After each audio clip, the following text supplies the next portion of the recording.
कृष्ण भगवान को कोटि कोटि प्रणाम, विष्णु भगवान को कोटि कोटि प्रणाम। आज मैं आपको पिछला वीडियो जो बन था पाँचवा छठा चौथा पाँचवा छठा 3 अध्याय को संक्षेप में बताए थे। छठा का भी आगे बताएंगे। अभी तो कुछ चौथा पाँचवा का भी है, उसको हम कुछ बोल रहे हैं। चौथा पाँचवा में से कुछ बाकी ये है कि कृष्ण भगवान जो है, श्री कृष्ण भगवान अर्जुन से कहते हैं कि अर्जुन मैं ये योग जो है मैं सतयुग के आरंभ में सूर्य को कहा था। सूर्य ने मनु को कहा, देवश मनु को कहा, मनु ने अपने पुत्र इक्ष्वाकु वंश के राजा को कहा। इस तरह से ये परंपरा चला और राज ऋषि लोग इसको बहुत दिन तक इस योग को किए और धीरे धीरे ये लुप्त हो गया था। तो अर्जुन जी बोले कि आप जो है इस हाल का जन्म है आपका, और आप जो है उस सूर्य बहुत पुराना है, कैसे आप उस समय कहे। तो उन्होंने कृष्ण भगवान ने अर्जुन को कहा कि अर्जुन में मेरे और तेरे सभी जन्म के बारे में मुझे मालूम है, तुमको सिर्फ अपने जन्म का मालूम है, मुझे तेरे मेरे जन्म का मालूम है। मैं उसमें भी था, इसमें भी है हूँ, मैंने उसमें भी वो विष्णु भगवान थे। तो एक ये है कि वो जो बताए हैं, इसके बाद में अर्जुन जो है को ये भी बताए हैं कि जब जब धर्म की हानि होती है, अदा अदा ही धर्मस्य ग्लानिर्भवति भारत अभ्युत्थानम धर्मस्य तदात्मान से रम्याम। जब जब धर्म की हानि होती है तब तक मैं रूप रचता हूँ। धर्म की स्थापना के लिए, अधर्म का नाश के लिए मैं तब तक रूप रचता हूँ। वो आगे भी बताया है कि साधुओं को कल्याण करने के लिए और दुर्जन को दुष्कृत करने के, नष्ट करने के लिए मैं रूप रचता हूँ।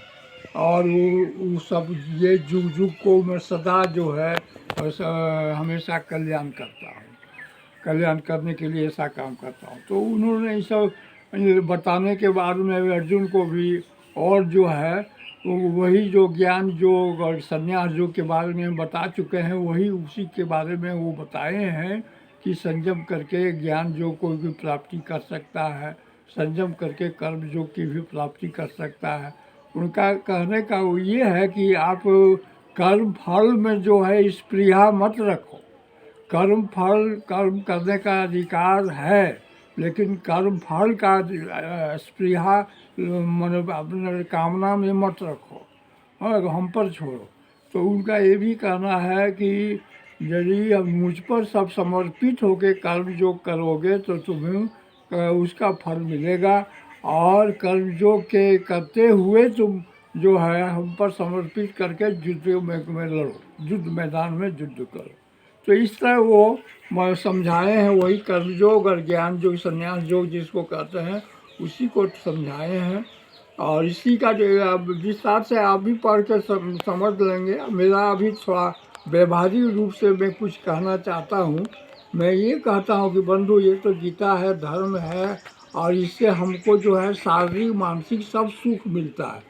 ये अध्ययन करने से, चिंतन करने से, मनन करने से और योग करने से तो सच्चिदानंद घन परम ब्रह्म की प्राप्ति भी होती है, हो जाता है। तो इसलिए गीता से तो है, लेकिन आप ये महसूस कीजिए कि आपके बहुत लोगों को जो है रोग और व्याधि है। ये रोग व्याधि कहाँ से आया, कैसे हुआ, इस पर विचार कर सकते हैं। इसके लिए जो नवयुवक है और नवयुवती है वो सावधान रह सकता है। ये जो है रोग व्याधि जो है जैसे कुचक्कर है। स्वर्ग जो है, स्वर्ग के देवता लोगों का शौक है कि शिकार खेलने का है। जैसे हमारे यहाँ मछुआरा लोग शिकार खेलता है, जाल फेंकता है, मछली मारता है और अपना जो है आनंद प्राप्त करता है मछली मार के। उसी तरह से जो है स्वर्ग लोग कौतुक खेलता है, जाल फेंकता है। क्या जाल फेंकता है? कुचक्कर, ऊ चक्कर, भू चक्कर, सुचक्कर, बी उल्टा चक्कर, 5 प्रकार का चक्कर व्यूह का जाल फेंकता है। उस चक्कर व्यूह में जो फंस जाता है उसको वहाँ से निकलने में बहुत वह दिक्कत है, नहीं मालूम है कैसे फंस गया, अभिमन्यु जैसा फंस गया, लेकिन निकलना नहीं जानता है। तो ऐसे हालत में जो है वो चक्रव्यूह में क्या होता है, कपट। बिना कपट खाए चक्रव्यूह में तो फंसेगा नहीं। तो कुचक्कर में जितना भी कपट है, सब कपट एक वो रोग व्याधि बन के निकलता है शरीर से। आपका जितना का रोग व्याधि है उतने प्रकार का कपट है आपके पास। अब उस कपट को आप जानते नहीं, हमारे शरीर के भीतर क्या कौन कपट छिपा हुआ है, कौन कपट है। तो उस कपट को अगर आप निगले हुए हैं तो उसको उगल सकते हैं, तो उगल देंगे तो वो आपका रोग जो है माने नॉर्मल हो जाएगा, एब नॉर्मल से नॉर्मल हो जाएगा। तो ये सब ज्ञान बुद्धि जो है आपको मिलेगा तब ना आप ऐसा कर सकते हैं। आपको रोग व्याधि है तो यहाँ से लेकर विदेश तक डॉक्टर को इलाज कराते हैं। सामर्थ्य लोग तो बहुत पैसा खर्च करता है, फिर भी रोग व्याधि को जीत नहीं पाता है। अंततः गत्वा रोग व्याधि से मृत्यु हो जाता है। और यही नासमर्थ लोग जो है वो भगवान भगवान करते रहता है, उसी में अगर कुछ रोग कपट मिट गया तो उसका रोग शांत हो गया, और थोड़ा सा दवाई में भी शांत हो गया। लेकिन ये चीज़ जो है आप लोग इस पर कभी ध्यान नहीं दिए कि हम लोगों को रोग जो होता है सो कहाँ से होता है, कैसे होता है। स्वर्ग का देवता तो सबको देख लेता, जैसे हम लोग पृथ्वी में एक मनुष्य दूसरे मनुष्य को देख लेता है, पहचान लेता है, समझ लेता है, वैसे स्वर्ग भी देख लेता है, पहचान लेता है।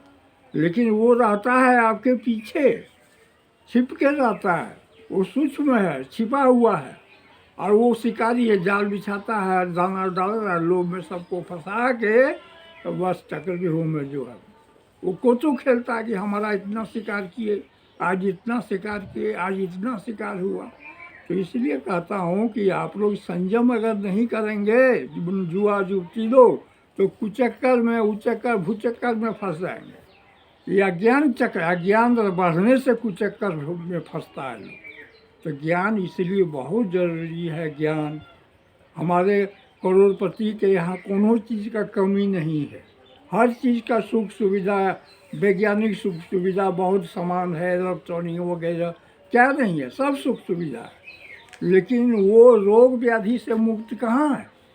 क्या हुआ, रोग व्याधि से क्यों मुक्त नहीं है? कपट है। आप जो है शरीर में 1 क्विंटल का शरीर है, नॉर्मल शरीर जो है 50-60 केजी होना चाहिए, 70 होना चाहिए, वहाँ 1 क्विंटल का शरीर है। क्या हुआ शरीर में? मोर फिटनेस कहाँ से आया? अभी भारत में किसी आदमी का कहावत रूमर है कि 50% इंडियन का आदमी जो है फिटनेस का बीमारी हो गया है, मोटापा बढ़ गया। अब कहाँ तक सच है आप लोग जानिए। लेकिन ये चीज़ जो है अगर होता है ऐसा तो क्यों होता है?